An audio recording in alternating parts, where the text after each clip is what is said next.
মই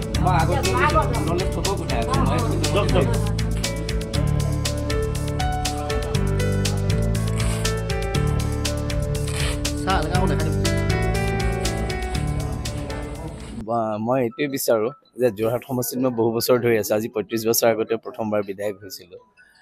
তাৰপিছতো মই ৪টা টাৰ্ম কমপ্লিট 5টা টাৰ্মেই কৰিলোঁ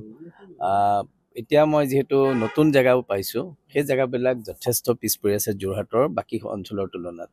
আৰু সেইকাৰণে মই যোৱা ৩-৪ মাহমান অলপ কষ্ট কৰিছিলোঁ আৰু মাননীয় মুখ্যমন্ত্ৰী বা অন্য মন্ত্ৰীসকলেও মই যেতিয়া কিবা স্কিমৰ কথা কওঁ দে হেভ একচেপ্টেড আৰু মোৰ ভাল লাগিছে যে আমি ভগৱানে কৰিলে আমাৰ এইবিলাক অঞ্চলত আমাৰ যিখন বৰ্তমান পঞ্চায়তত বোধ কৰোঁ পকা ৰাস্তা আৰু বাকী নাথাকিব আৰু তাতো মই ইচ্ছা এটা আছে যে মই তাত সকলো ৰাস্তা পকা কৰিম কাৰণ মানুহে তাত বৰ যিহেতু আমাৰ গহলঙাপাৰত বাঘ হাতী বান্দৰ এটা উপদ্ৰৱ আছে তাত কিন্তু সেইখিনিৰ পৰা বচাবৰ কাৰণেও আমাৰ কিছু কাম আছে লাইটিং আমি কৰাটো উচিত ৰাস্তাবিলাক ভাল কৰা উচিত আৰু জন্তুৰ লগত আমি সহ অৱস্থান কৰিবই লাগিব কাৰণ আমি সেইবিলাকতো প্ৰেচিয়াছ এলিমেণ্ট এনিমেল সেইকাৰণে আমি তেওঁলোকৰ লগত সেই ধৰণৰ ইণ্টাৰেকশ্যন কৰিছোঁ মই কেতিয়াও ভোট বিচাৰি যোৱা নাই ইণ্টাৰেকশ্যন কৰিছিলোঁ কাম কৰিছিলোঁ আৰু মই এইবাৰ খুব আশাবাদী যে উইল পঞ্চায়ত নিৰ্বাচনটোৱে দলীয় ভেটি শক্তিশালী কৰাৰ ক্ষেত্ৰত গ্ৰাছৰুট লেভেলত ডাঙৰ এটা ইংগিত দিয়ে ২৬ৰ ইলেকশ্যন আহি আছে মাত্ৰ আৰু এটা বছৰ আছে যে পঞ্চায়ত নিৰ্বাচনৰ যিটো ফলাফল সেইটোৱে ২৬ৰ কিবা এটা ৰিফ্লেক্ট নকৰিবনে নাই নেচাৰেলি কৰিব কিন্তু মই এটা ফিল কৰোঁ ভোট পোৱাটো বা ভোটত জিকাটো ডাঙৰ কথা নহয় মানুহৰ সেৱাটো ডাঙৰ কথা আমাৰ সকলোৱে যদি সেৱা কৰে এই যিখিনি পঞ্চায়তৰ মেম্বাৰ জিকিব আহিব লগা এটা বছৰ তেওঁলোকে যিখিনি কাম কৰিব তেওঁ যি সেৱাৰ মনোভাৱে কৰে আমাৰ জয় নিশ্চিত মানুহ আমাৰ ইণ্টেলিজেণ্ট আজিকালি আপুনি কোনো গাঁৱৰ মানুহ বা টাউনৰ মানুহক মানে আৰু তেওঁলোক ডিফাৰেঞ্চিয়েটো কৰিব নোৱাৰে তেওঁলোক সকলোৱে জানে দেই সকলো টেলেণ্টেড মই চাইছোঁ এজন মানুহে মোক সুধিছিলে হলঙাপাৰত ছাৰ আপুনি MLA নেকি মই কৈছোঁ মই আপোনালোকৰ MLA নহয় মই কিন্তু যোৰহাটৰ MLA এতিয়া আপোনাৰ টাইম বিং মই আছোঁ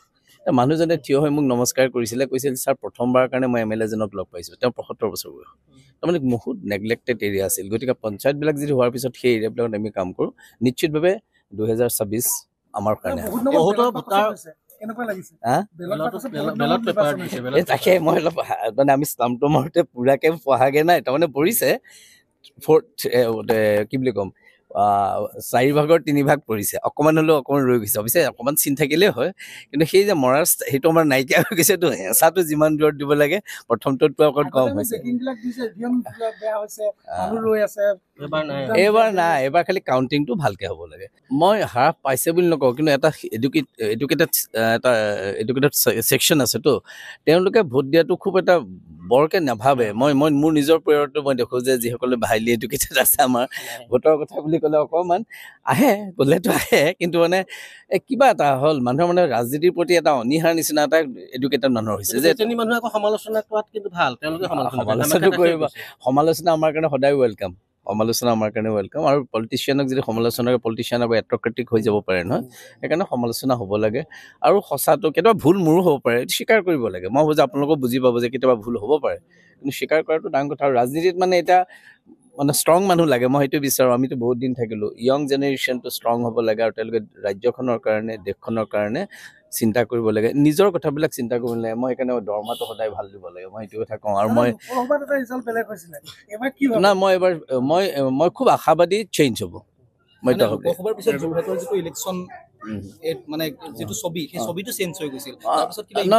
চেঞ্জ হ'ব যোৱাবাৰ কথাবিলাক মই আজি নকওঁ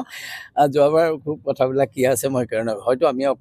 যোৰহাটে অলপ মাৰ্জিন এটা পাব লাগিছিল যোৱাবাৰ নপোৱাটো দুৰ্ভাগ্যজনক কিন্তু মই সেইবিলাক কথা পিছত এনালাইচিছ কৰিছিলোঁ এতিয়া আপোনালোকৰ আগত ক'ব পৰা বিষয় নহয়